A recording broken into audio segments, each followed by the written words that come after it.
a todos, sejam bem-vindos a mais um capítulo da websérie Solo Produtivo. Este conteúdo foi produzido pela Viter e traz informações de como renovar, acelerar, otimizar e proteger a sua lavoura. E para falar de inovação no agro, a gente vai trazer e falar com o palestrante Dirceu de Matos. Dirceu é engenheiro agrônomo, mestre em solos e nutrição de plantas e doutor em ciências do solo e da água. É pesquisador científico nível 6, no Centro de Citricultura do IAC. Olá, Dirceu, tudo jóia contigo? Muito Olá, Erika. obrigado por ter aceitado o convite da Viter. Um prazer estar com vocês aqui, participando nessa grande iniciativa que é a websérie Solo Produtivo. Esperamos aí contar bastante história sobre inovação no agro, principalmente dentro da citricultura. Pessoal, então vamos começar. Eu tenho certeza que vocês vão ter um tempo bastante interessante aqui com o Dirceu. Ele vai trazer um conteúdo de bastante relevância.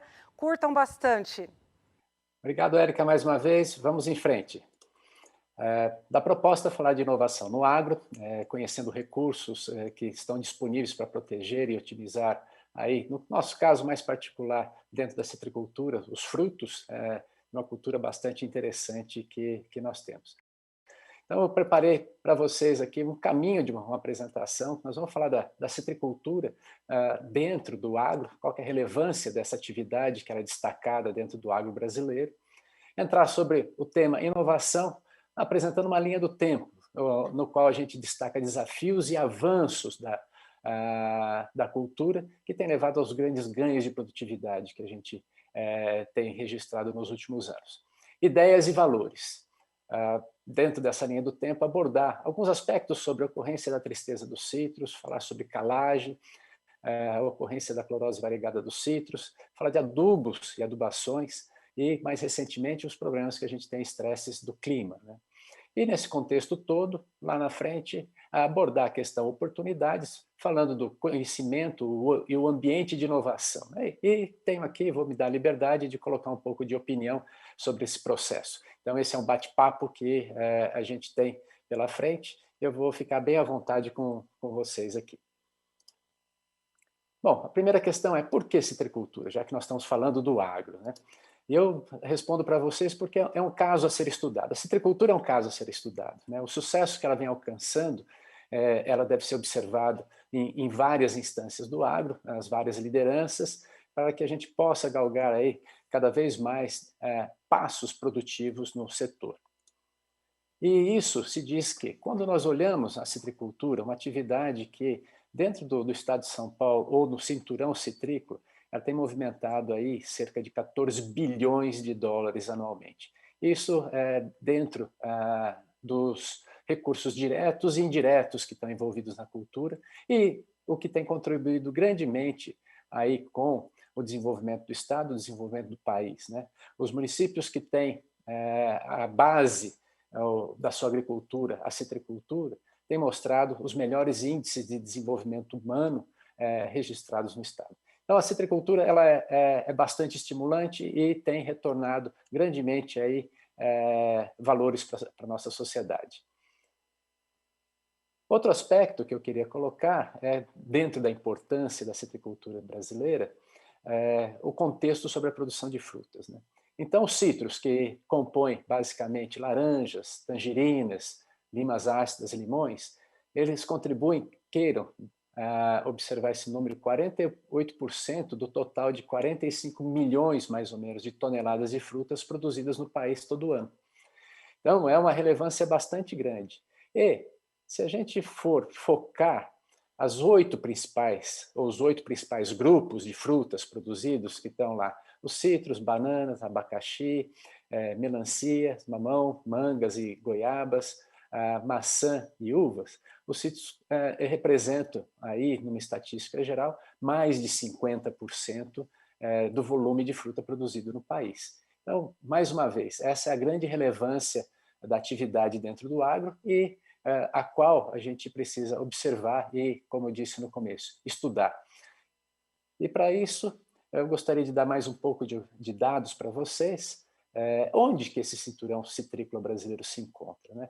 Basicamente, a gente tem citros sendo cultivado do norte ao sul do país, mas é no estado de São Paulo e sul do Triângulo Mineiro, onde a gente encontra a maior concentração de áreas produtivas com citros, né? Estimamos aí, as estatísticas estimam 465 mil hectares. Pode não parecer uma área tão grande comparada a outras culturas extensivas, que não são perenes, mas, como comentamos, tem um poder bastante grande de movimentar a economia, né? Lembrando daqueles 14 bilhões de dólares que anualmente circulam nesse eixo. Quando nós falamos da citricultura, a gente encontra, então, laranjas, e como eu comentei também, tangerinas, limas ácidas e limões, mas as laranjas perfazem a maior parte dessa coleção de citros, né? E hoje são perto de 400 mil hectares e perto de 200 milhões de árvores nesse parque citrícola, né?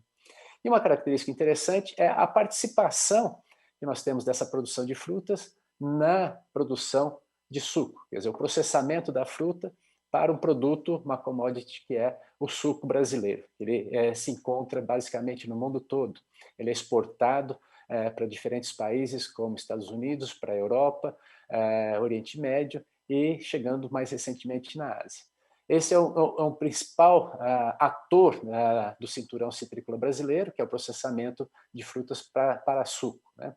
Tanto o suco congelado e concentrado, como o suco que agora apresenta maior qualidade, que é o suco não concentrado, pasteurizado não concentrado. Mas, junto também da indústria de processamento, cada vez mais a gente vê a penetração da fruta, né, no mercado. Então, é chamada fruta de mesa. Então, nós temos dois nichos bastante importantes e que caracterizam essa atividade do nosso agro. E um aspecto interessante, esse gráfico nós vamos observar várias vezes durante a apresentação, na nossa discussão, é a evolução da produtividade de laranjas. O que é a produtividade? Basicamente quantas caixas, a gente mede a produtividade de laranja, de citros, em termos de caixas. É uma unidade que tradicionalmente foi colocada, uma caixa de 40,8 quilos. Então, nós medimos a produtividade por área, hectare, em termos de caixas de laranjas produzidas. Bom, o fato é que lá, pelos anos 1990, nós produzimos aí uma média de 300 a 330 caixas por hectare. E, ao longo de várias décadas, nós temos chegado aqui até índices de 1.000 caixas por hectare. Isso representa aí um aumento de 2,5 vezes até 3 vezes na produtividade. São números expressivos não encontrados em outras atividades do agro, como a citricultura. Falando de uma cultura perene, isso então nos retrata que nós teremos grandes avanços para discutir ao longo de uma escala de tempo. Então, notem essa evolução e nós vamos voltar a falar mais algumas vezes a respeito de produtividade de laranjas. Bom, todo esse contexto, como na proposta da apresentação sobre inovação no agro, me fez levar o que é inovação. Então, fui buscar algumas opiniões e tentar entender mais propriamente o que é inovação para poder estar conversando com vocês. E disso veio para mim que inovação é uma resultante do envolvimento, do questionamento, da invenção ou reinvenção, da integração e aplicação de conhecimento, né? Então, a nossa lâmpada de ideia aqui, ela não foi colocada aleatoriamente, mas, de fato, se eu pensar que eu peguei aquele bulbo incandescente, eu vou trocar o filamento dessa lâmpada por um sistema de LED, eu tive uma ideia. E se essa ideia foi distribuída e aplicada em nossas residências, a gente chegou ao valor. Então, quando comentamos sobre inovação, a gente entra no contexto que resume a palavra, que é a ideia ao valor. Como que nós transformamos uma ideia em valor? Um valor monetário, um valor social, um valor dentro desse contexto como abordamos, né? E aí vem a escala de tempo, a linha de tempo. Eu gostaria de demonstrar para vocês, nessa linha de tempo, desde os tempos lá atrás, quando a citricultura começou a ter maior relevância no agro brasileiro, lá na década de 40, ou anterior à década de 40, e qual demonstra os grandes desafios que essa cultura perene tem sofrido, ou tem sido submetida, né? Então, lá pela década de 1940, a citricultura teve problema com o vírus da tristeza, com os viroides. Depois, anos mais tarde, veio o cancro cítrico, declínio, gomose, diferentes pragas. Lá, pelo final dos anos 80, a gente teve a ocorrência da clorose variegada dos citros, os desafios de trabalhar em solos tropicais, mais recentemente a morte súbita dos citros, tivemos as pressões de mercado, né, representada aqui com uma crise econômica, outras doenças, das quais só destaco aqui a podridão floral dos citros. Em 2004, uma das doenças mais importantes que acometem a citricultura hoje, que é o greening, ou o HLB, e nós chegamos já em 2010 com algumas reedições desses desafios, como o cancro cítrico, o HLB, o contexto social da produção agrícola, e agora, recentemente, nós estamos falando em colheita, em o HLB, em mercado e consumidor, nas mudanças do clima e na necessidade de aumento da qualidade de fruto. Então, o fato que esses desafios que estão apresentados aqui na nossa linha de cima da escala de tempo levaram algumas ações, que não necessariamente foram ações diretas para resolver esses problemas. Quer dizer, a gente não tem uma solução para uma praga, uma solução definitiva para uma praga, para uma doença, mas isso fez com que a citricultura viesse a adotar várias práticas, das quais eu até chamo dos efeitos colaterais desses desafios, né? Então, lá na década de 40, quando veio a tristeza, apareceram os novos clones, os novos porta-enxertos, a questão de premonização, e assim foi. Na década de 60, a adubação começou a ser estudada, medidas sanitárias adotadas, porta-enxertos implementados, práticas culturais começaram a ter maior atenção, e fomos lá, quando o desafio de produzir em solos tropicais, calagem, a nutrição, aí veio a CVC com o contexto da genômica, o manejo integrado de pragas, os viveiros, que nós vamos comentar um pouco mais à frente, e avançando nessa escala, fertigação, irrigação, nutrição, porta-enxertos voltaram a ser de novo importantes, e recentemente com o HLB, ações coordenadas, controle biológico, espaçamento, nutrição, poda, tecnologia de aplicação. E aí a gente tem novas boas práticas de manejo, e entramos em 2020 nesse contexto de inovação, pensando na cadeia de produção, na cadeia reversa, na edição gênica, fertilizantes de eficiência aumentada, a inteligência digital, nós vamos comentar mais um pouco à frente, modelos preditivos, novas moléculas e moléculas funcionais, novas variedades, a proteção das plantas contra estresses do clima, a necessidade, então, do equacionamento do manejo para a qualidade dos frutos e, fato, a sustentabilidade. Então, todos colocados em ordem alfabética para não dar uma prioridade para uma para outra. Mas esse é a linha do tempo, né? Entendendo mais uma vez, acima dela os grandes desafios e abaixo aí foram os efeitos colaterais ou as medidas ou as inovações que foram criadas, que agregaram valor e permitiram aqueles grandes ganhos de produtividade que vimos no slide anterior. Dentro desse contexto, eu quero destacar a inovação. É uma questão histórica, mas ela deve ser tomada aqui. Qual que é a importância? Porque muito dessas ações tomadas frente a um desafio perduram até hoje. Então, o contexto lá atrás, lá na década de 30, final da década de 30, foi a ocorrência da tristeza dos citros, um vírus transmitido por um inseto vetor, do qual causou a morte de cerca de 10 milhões de árvores naquela época, pensando que a nossa citricultura era formada por 9 a 11 milhões de árvores. Então, quase que a totalidade da citricultura foi dizimada naquele cenário. E o que aconteceu? Um pouco mais de estudo, um pouco mais de informação, um pouco mais de conhecimento, chegamos aí a combinações de porta-enxerto tolerantes, de copo e porta-enxerto tolerantes à tristeza. E hoje a gente enxerga isso como um problema endêmico e controlado. Mas onde que está a inovação nisso?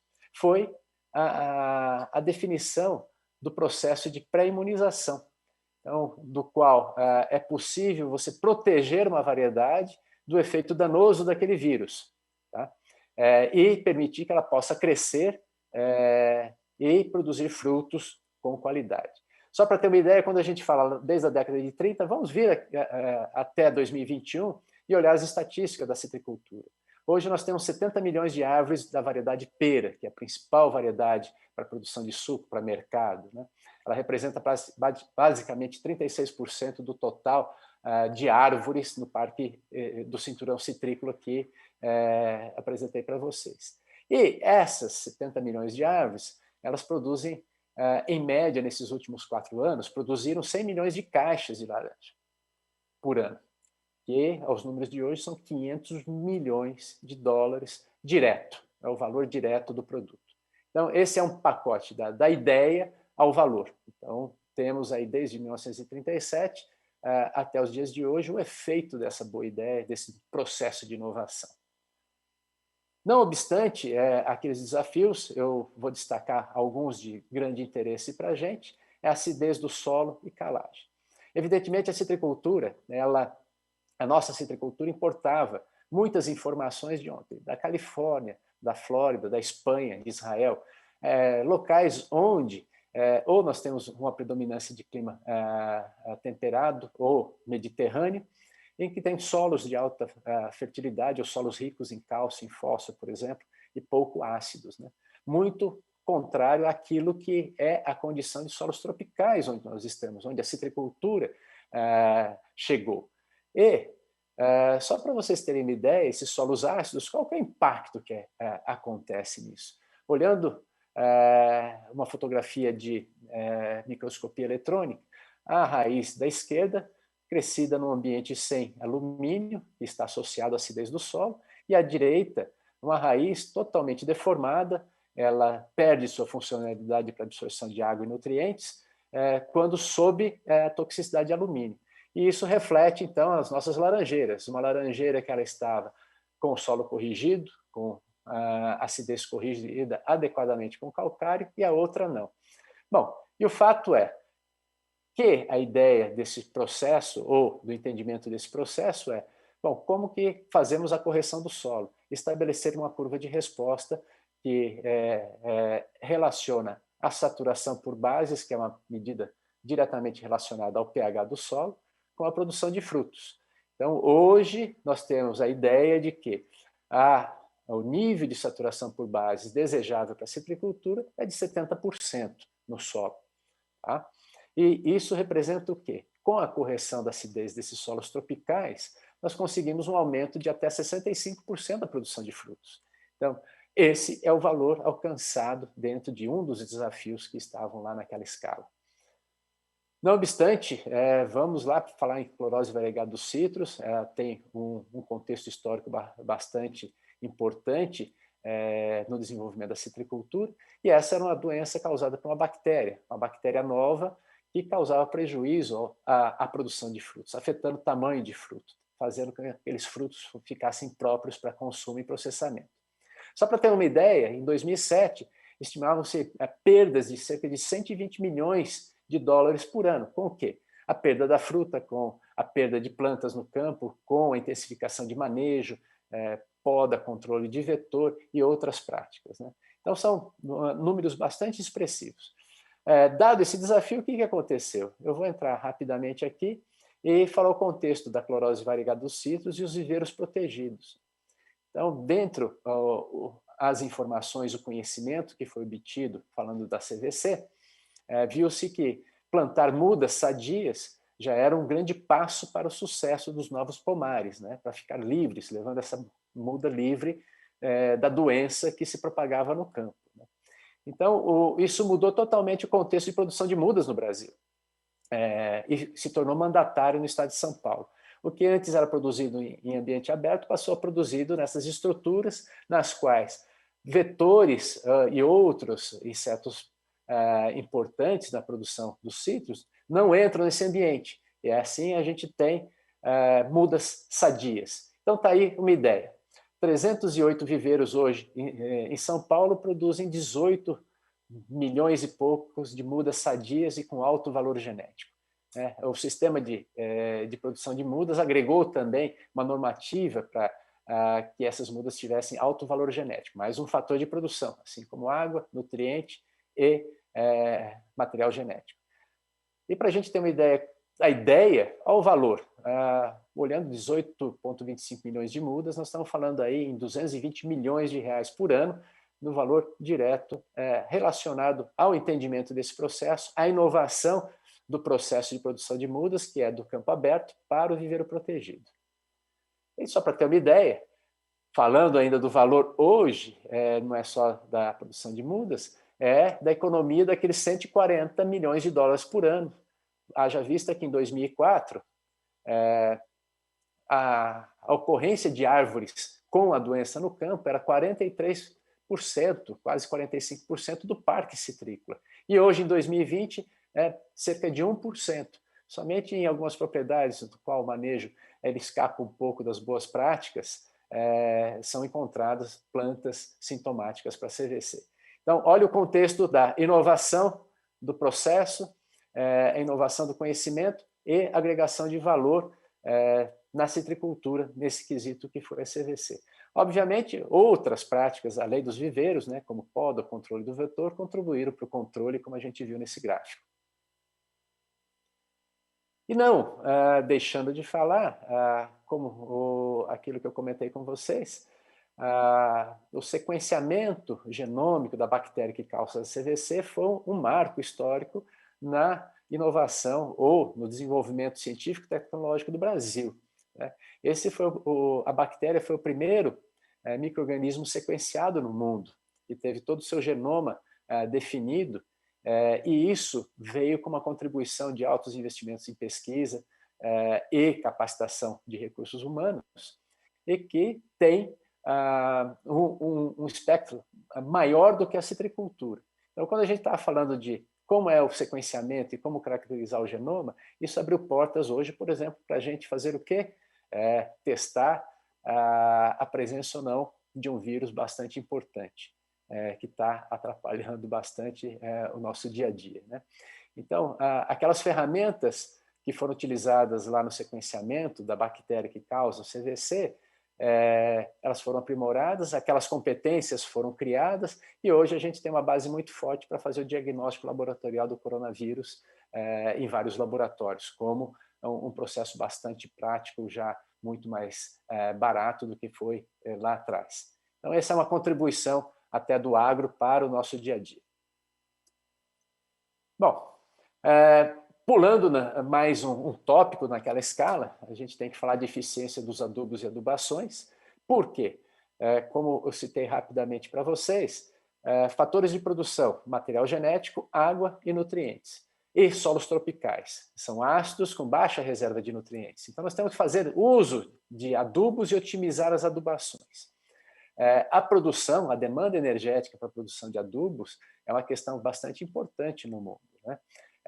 Nós temos altos investimentos de energia para produzir fertilizantes, dos quais nós precisamos aplicar nas lavouras para o aumento da produtividade. Só para vocês terem uma ideia, notícias recentes agora no mercado, demonstrando qual que é o impacto de que nós temos do uso de fertilizantes, que foi o grande aumento da importação, isso quer dizer o grande aumento do consumo, e que vai corroborar lá com os grandes aumentos ou os recordes de produtividade que nós temos tido no agro brasileiro.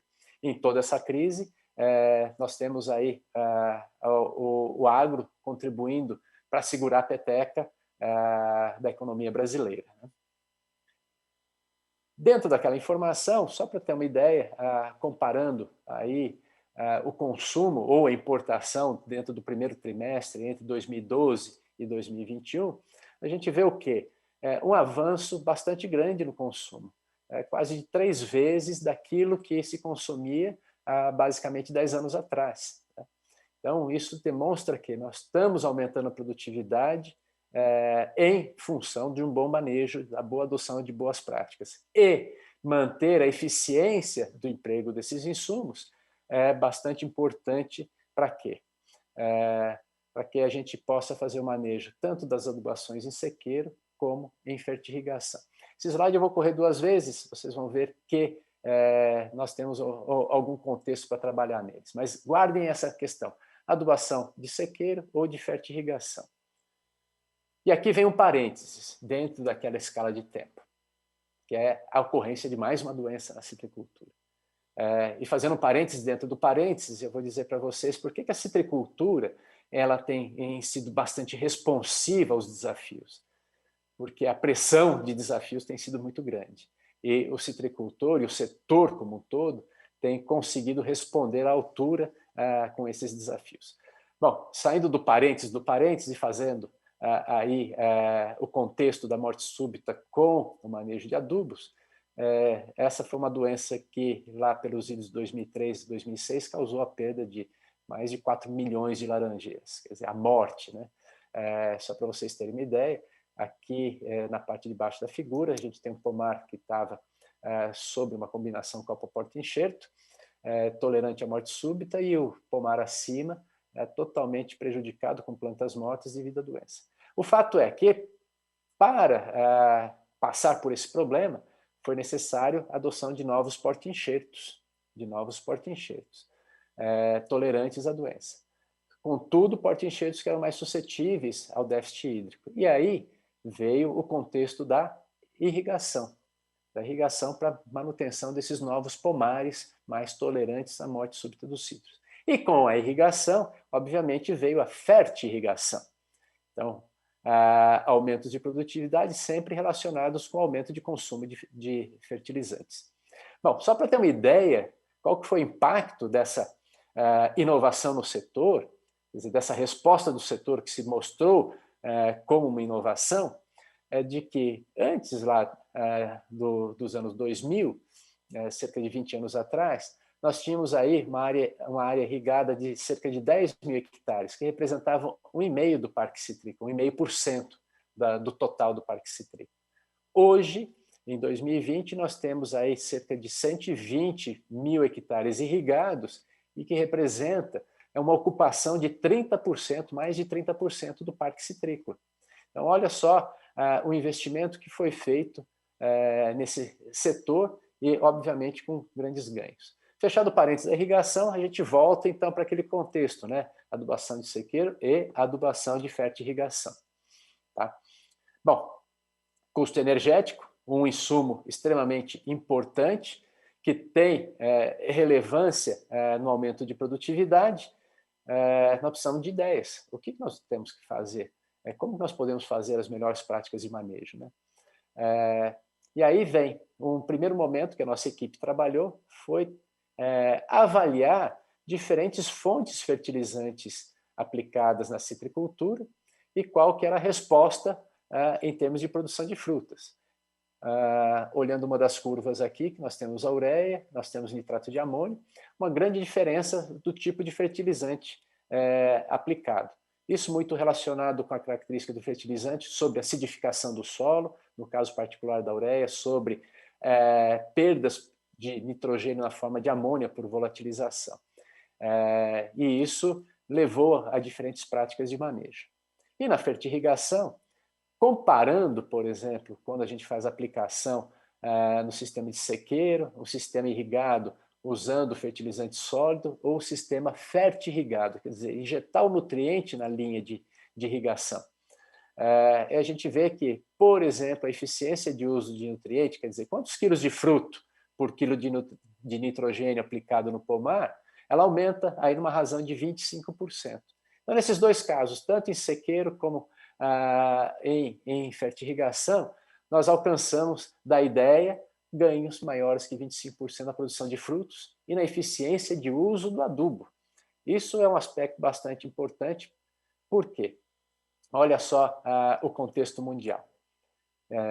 Fazendo um comentário aqui bem específico, em 2019, a revista Scientific American, ela publicou quais seriam as 10 tecnologias emergentes naquele ano. Olha só que coisa interessante quando a gente compara quais seriam as 10 tecnologias. Ela reuniu formadores de opinião de várias áreas, a própria figura aí está demonstrando, nós temos fármacos, nós temos o espaço e outras coisas, mas quais seriam as tecnologias emergentes, né, dentro daqueles formadores de opinião. E aí veio, entre aquelas 10, estou destacando algumas, que a engenharia de robôs sociais, né? Eles vão ter que dar atenção para a nova sociedade. Ou a engenharia da produção de dispositivos ópticos, que são utilizados aí, por exemplo, em telescópios, para estudo do cosmos e afora. Ou, se isso daí está um pouco distante da nossa realidade, pense em medicina e biotecnologia, né? Fármacos para câncer e Alzheimer. É extremamente importante. E outra que já está bem falado hoje, esse tipo de armazenamento de dados de DNA, que está bem próximo de nós. E no meio daquelas 10 tecnologias emergentes, e dessas que eu destaquei, apareceu o quê? Tá? Fertilizantes espertos, né? Que podem reduzir aí a contaminação ambiental, ou tipo, novos fertilizantes que podem entregar a nutrição pela demanda da planta. Tá? Então, num contexto bastante interessante, a gente vê que dentro de tecnologias que se inclui aí fármacos para tratamento ou cura de câncer e Alzheimer, nós temos fertilizantes, e está dentro do agro. Bom, e daí?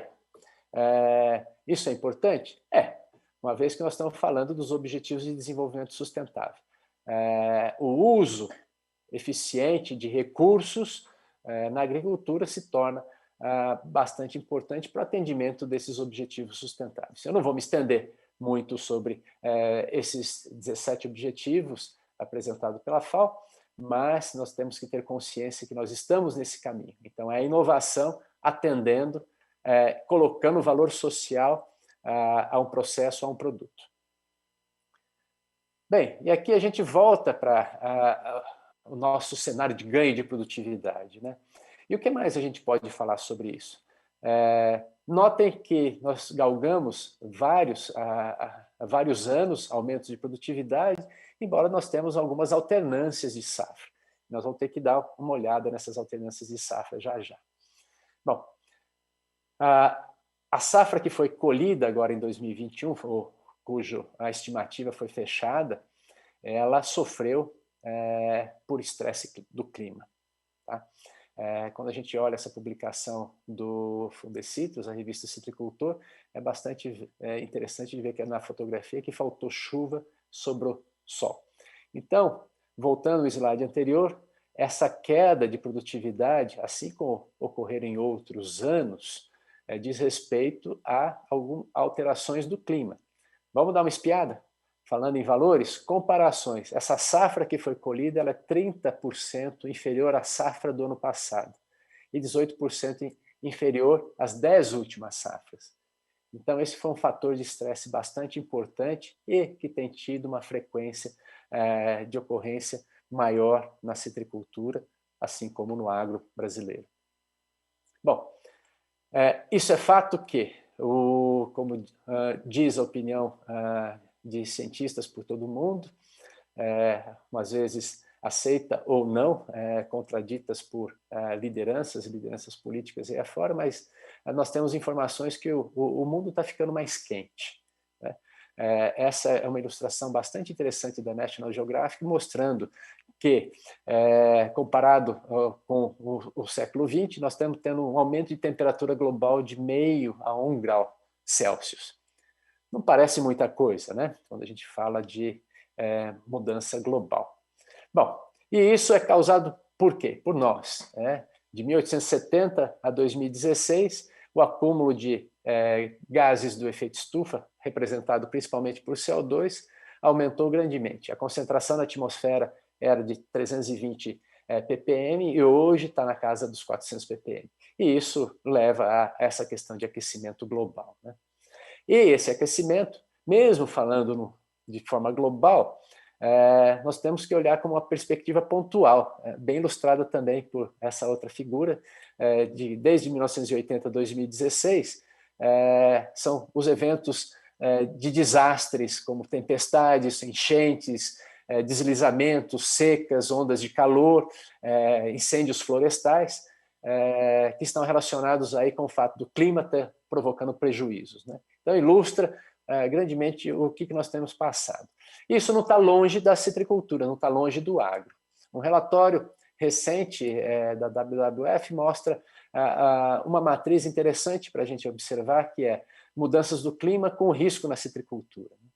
Então, se a gente resgatar a mudança de temperatura global de meia ou 1 grau, quando olhamos aqui, por exemplo, no estado de São Paulo, entre 95 e 2009, esse aumento de temperatura já foi o dobro do que o global, em cerca de 2 graus. Né? E aí se tem, dentro do contexto de produção de citros no agro, essa matriz que ela dá a probabilidade de ocorrência e a severidade do impacto. Quer dizer, ela pode ser um problema pouco provável de acontecer ou muito provável. E se acontecer, ele pode ser insignificante ou severo. E, na nossa matriz, essa questão de aumento da temperatura tem lá o índice 23, está no vermelho, dizendo que nós vamos ter problemas, sim, para enfrentar com mais frequência. Só para ter uma ideia, esse é um trabalho que a gente desenvolveu com um grupo lá nos Estados Unidos, falando sobre os impactos potenciais da mudança climática no requerimento de água pelos sítios nas principais regiões produtoras do mundo. Nós pegamos características, por exemplo, nos Estados Unidos, lá na Europa, na África, no Brasil, na Austrália, e fomos ver como que, variando essa concentração de CO2 na atmosfera, pode impactar o ambiente de produção de citros, né? E só destacando daquelas diferentes regiões, vamos pegar aqui o estado de São Paulo, e a gente vê que o requerimento de irrigação mensal, aí projetado para 2055, para 2090, ele tem essa variação com um pico quando? Aqui entre final de setembro até dezembro, tá? Que coincide justamente com o período de florescimento e de fixação de frutos da cultura. E isso certamente vai causar impactos negativos aí sobre as novas safras, como a gente viu nessa safra recente, né? Bom, e não é só o déficit hídrico, mas a elevada irradiância e temperatura do ar tem provocado também prejuízos. Vamos lá, nessa fotografia a gente vê à esquerda aqui um ramo de uma laranjeira produzida numa condição em que a irradiância era menor, que a temperatura do ar era menor, ele é mais verde, mais viçoso, ele tem muito mais flores, tá? Comparado com aquele ramo que tomou, vamos falar, toda aquela insolação do dia. Ele é um ramo pálido, com folhas menores, com menos flores, consequentemente menos frutos. Essa é uma observação que a gente vê em campo, tá? E isso tem concorrido para a redução da produtividade. Nós estudamos um pouco essa questão, né? Então, olhando desde das fases fenológicas da planta, que a gente tem a indução e diferenciação, o desenvolvimento da flor, até o florescimento, a fixação de frutos, o desenvolvimento do fruto e a maturação. Nós temos um período bastante crítico quando esses efeitos da temperatura do ar e radiância acometem o pomar lá no campo, tá? E que vão, como a gente viu no slide anterior, afetar florescimento, afetar a fixação de frutos jovens. Só para ter uma ideia, isso é um resumo breve de um estudo que nós conduzimos, qual que é uma condição controle e uma condição de plantas com estresse. E medimos aqui a quantidade de flores que permaneceram na planta, que é flores não caídas, fazendo a tradução aqui do inglês. Na condição de estresse, nós tínhamos no nosso experimento uma medida que ela foi 35 menor do que numa condição controle, quer dizer, quando a planta tem o conforto térmico, o conforto de radiância, ela segura, ela retém mais as flores. Bom, e essas flores, elas se revertem em frutos. Aí nós vamos avaliar a fixação de fruto.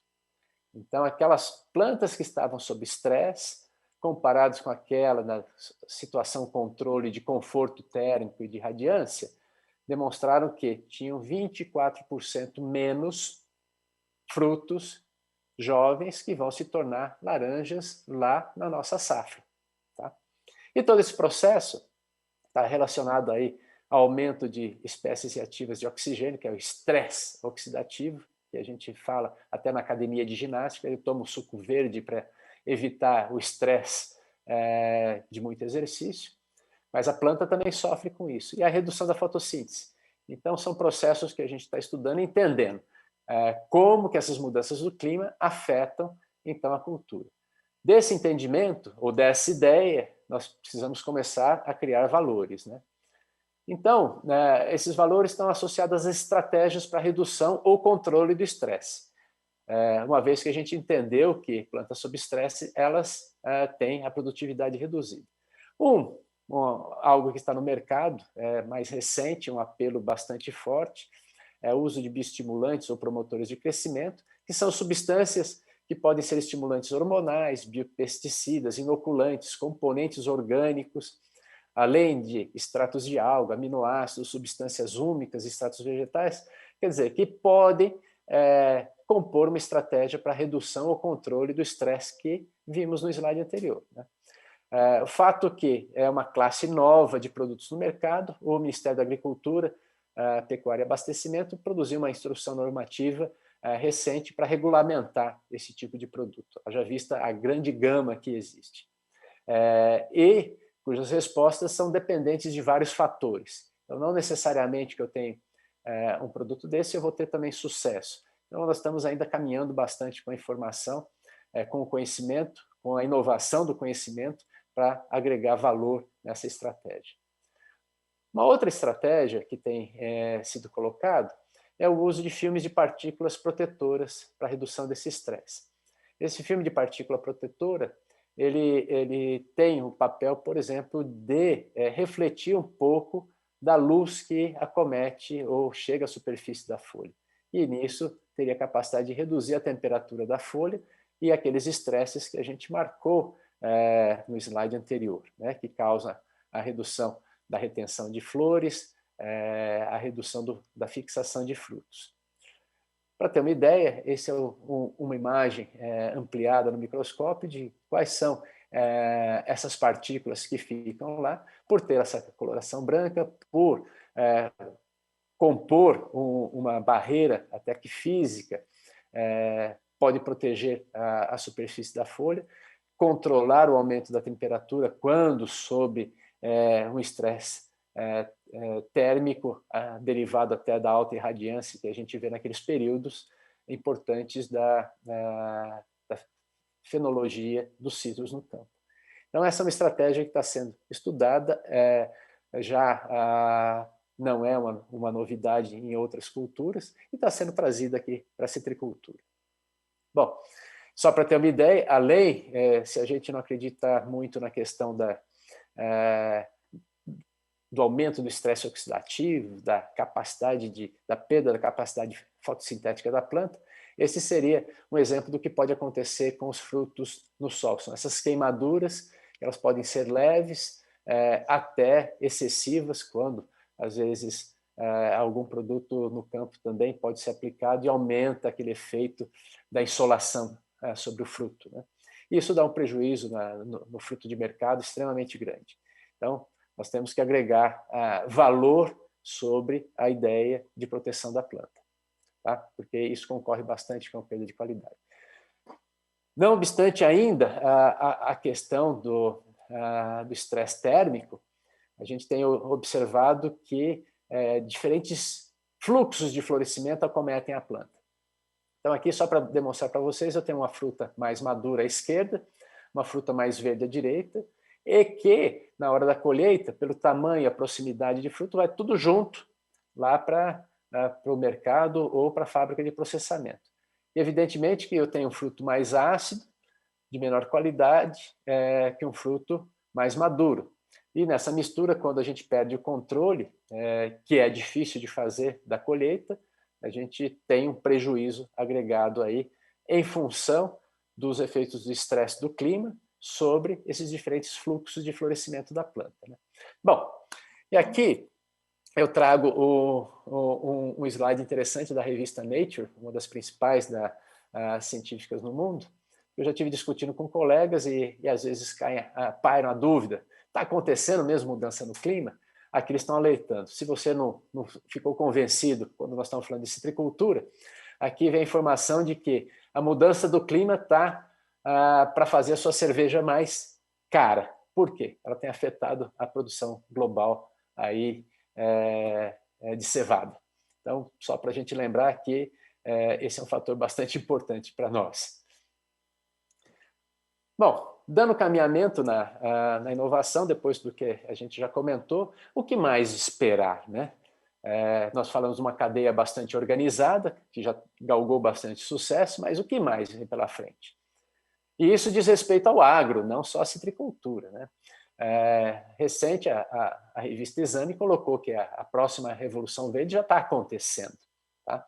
E está acontecendo de acordo com a conectividade. Eu gosto desse pedacinho da figura aí, que faz parte dos 10 mandamentos do controle do greening na citricultura, que é a conectividade, que necessariamente ela não tem que ser digital, mas a gente precisa estar juntos nesse processo, entendendo o que você faz, o que você pensa, para que a gente possa discutir junto e chegar a novas ideias que vão ter valores associados. Bom, a parte de monitoramento, não é difícil já encontrarmos várias ofertas de monitoramento remoto, com uso de equipamentos especiais na citricultura. Assim como o tal do Big Data, como que é processar grande volume de informação e dessas informações tirar proveito para a tomada de decisão. A edição gênica, ela vem vindo forte. Hoje, o Centro de Citricultura tem um projeto interessante para novas variedades, aplicando a técnica da edição gênica. Já falei, ou já comentamos sobre os fertilizantes de eficiência aumentada, das novas moléculas, biomoléculas e novos produtos, eles estão chegando aí dentro dessa revolução. E algo também bastante interessante, que é o tal do microbioma. É entender aquela população de micro-organismos, por exemplo, que vive dentro da gente, e como que ela pode auxiliar-nos com uma boa saúde. E essa questão do microbioma humano já está vindo para a agricultura, né?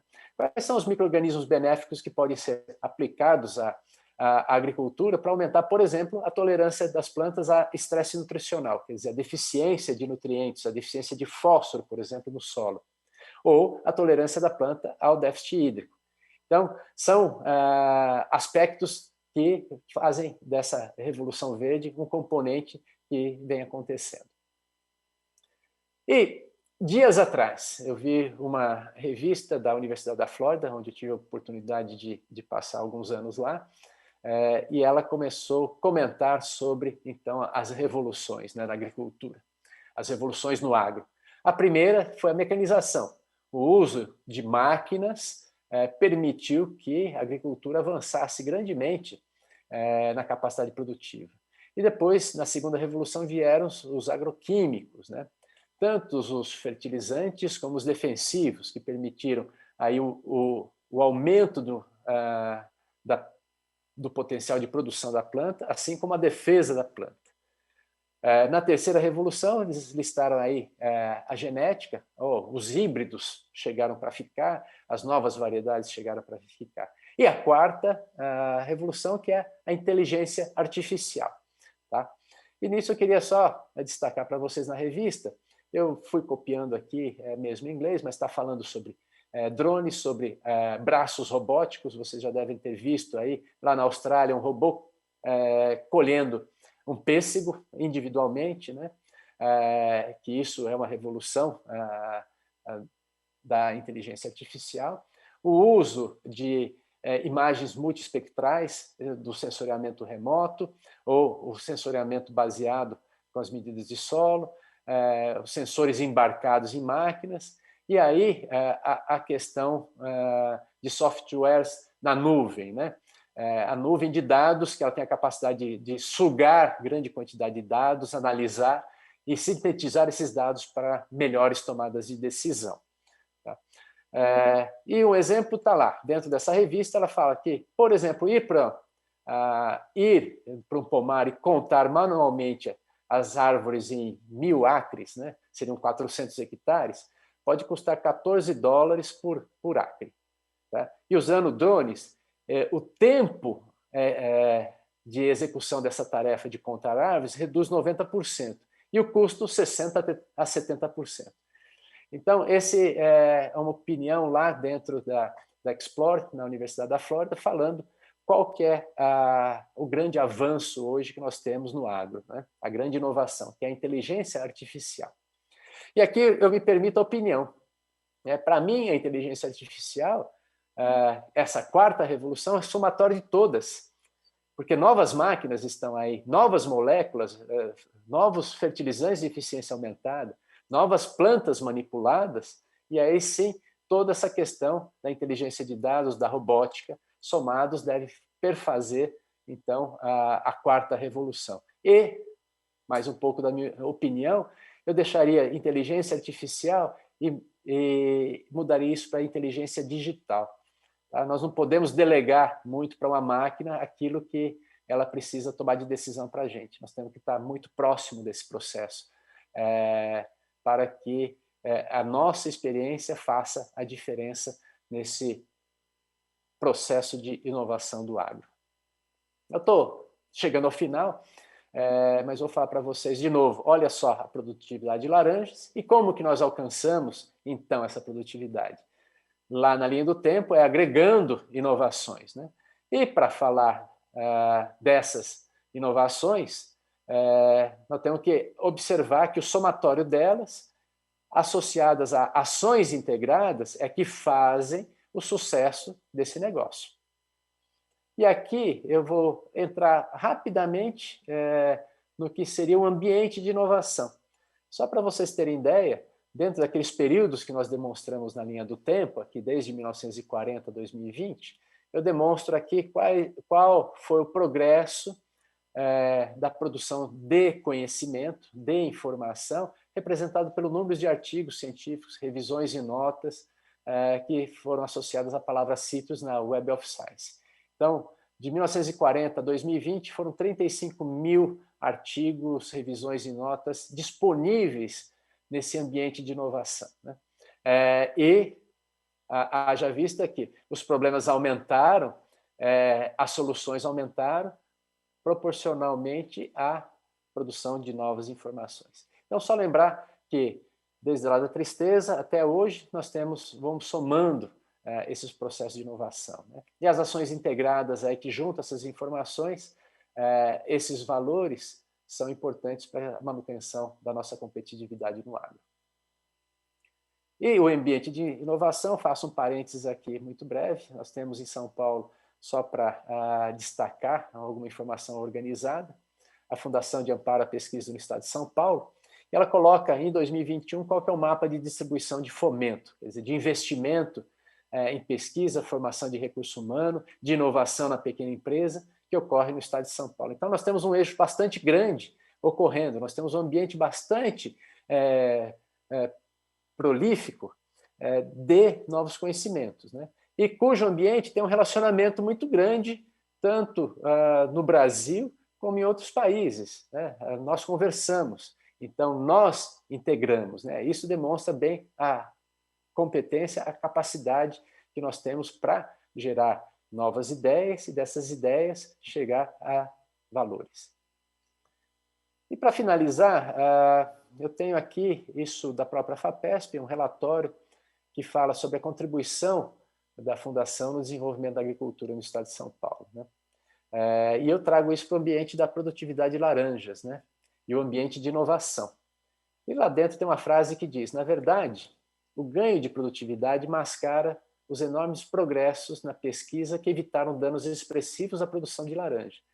Então, essa primeira frase diz respeito àquela linha do tempo de desafios e efeitos colaterais, ou de desafios e processos de inovação que chegaram até a citricultura, né? E aí eles colocam que o setor de citros seguirá sendo relevante no agro brasileiro, tá? Paulista e brasileiro, trazendo divisas, né? E por isso que a pesquisa, como uma grande mola mestra aí para a manutenção desse ambiente, se torna importante para o agro brasileiro. Agora, da minha opinião, eu acho que é um trabalho bastante interessante, eu faria uma correção nesse texto, né? Onde diz que, na verdade, o ganho de produtividade mascara os progressos da pesquisa que evitaram danos, eu diria que o ganho de produtividade revela, de fato, aquilo que nós alcançamos nesse agro. E esse é o bate-papo que eu tinha com vocês. Eu espero ter sido proveitoso, ter sido claro e aí na apresentação dessa ideia. É um contexto bastante amplo, falando de inovação na agricultura, trazendo nesse espaço que é a citricultura, né, como um caso que deveria ser estudado.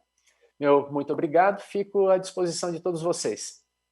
Dirceu, muito bacana toda essa informação que você trouxe para a gente. Fiquei bastante interessada aí nos drones, né? Quanta inovação. E já que a gente está falando de inovação e aumento de produtividade do agricultor, vou trazer para vocês uma novidade, uma exclusividade, um vídeo agora da Viter, com um novo recurso para proteger folhas e frutos. Com vocês, o SunGuard. A Viter é uma marca que une a solidez da Votorantim Cimentos com foco exclusivo no segmento agrícola e que trabalha constantemente para desenvolver e oferecer sempre os melhores produtos e soluções para despertar e perpetuar o potencial do solo do agricultor. Com produtos conhecidos pelo elevado padrão de qualidade e pelo alto teor de pureza, ela traz agora ao mercado mais uma inovação, o SunGuard. Um produto natural e 100% nacional, que garante proteção solar para suas folhas e frutos. Toda a plantação está sujeita ao estresse causado pela radiação e pela temperatura, que podem resultar em danos como a diminuição da fotossíntese, a degradação de enzimas, a produção de radicais livres de oxigênio e a escaldadura de folhas e frutos. E além dos danos causados na plantação, isso reflete principalmente na qualidade e na produtividade. SunGuard é a tecnologia que chegou para proteger a sua lavoura, independentemente da cultura. Ele garante a proteção das folhas e frutos com conforto térmico e redução da temperatura foliar. Com uma fórmula de fácil diluição em calda de pulverização, ele deve ser aplicado diretamente sobre as folhas e frutos. Após a aplicação, é formada uma camada protetora física e visível, que ajuda a refletir os raios solares, diminuindo assim a quantidade de calor absorvido pela lavoura. E além do conforto térmico, o SunGuard também ajuda a manter a coloração dos frutos, não afeta a fotossíntese e garante o aumento da produtividade. Tudo isso com um produto que não é tóxico e que não afeta o sabor. SunGuard é proteção solar completa para folhas e frutos. E proteção é poder mais. Se é bom para as plantas, é bom para a sua produção. Acesse www.viteragro.com.br para saber mais sobre o SunGuard e conhecer todas as soluções que a Viter tem para a proteção e aumento de produtividade da sua lavoura. SunGuard. Proteger é poder mais. Uma marca Viter.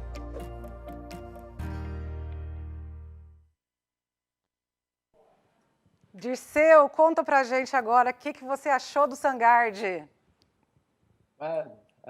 Interessante, vem dentro daquela linha de que a gente vem discutindo sobre como proteger as plantas dessas mudanças do clima, que, como eu disse, estão sendo cada vez mais frequentes. Existem condições pontuais que estão acometendo a safra, e para quem está com a dúvida, é só ir lá no trabalho da Nature e ver que nossa cerveja do dia a dia está correndo risco.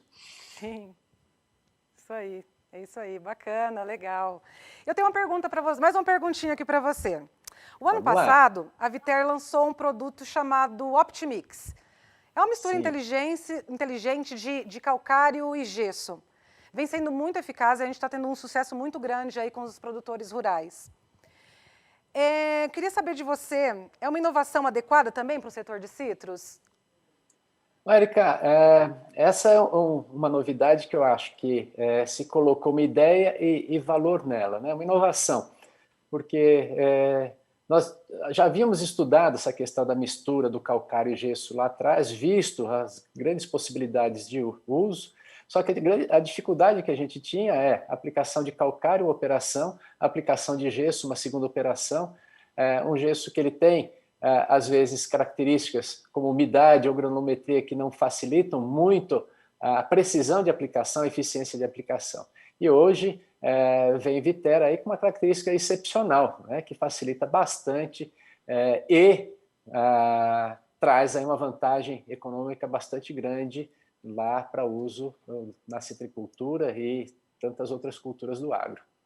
Muito Então, bom, parabéns muito bom. aí pela iniciativa. Muito bom, gratificante ouvir isso de você, Dirceu. Bom, mais uma vez eu gostaria de agradecer a sua grande contribuição, todo esse material, esse conteúdo que você trouxe para a gente. Só temos a dizer muito obrigada. Érica, eu agradeço pela oportunidade, de novo, estar contribuindo com essa discussão junto do agro e de que as informações que permeiam o nosso dia a dia possam chegar a todos produtores e que ela possa ajudar na sustentabilidade do seu negócio, ajudar na sustentabilidade do nosso produto nos diferentes nichos de consumo. Então, fico feliz pela oportunidade e participação aí junto de vocês. Obrigada e até mais. Agradeço a companhia de todos até aqui e finalizamos mais um capítulo, capítulo de inovação da websérie Solo Produtivo, todo o conteúdo com muito carinho da Viter para todos vocês. Obrigado.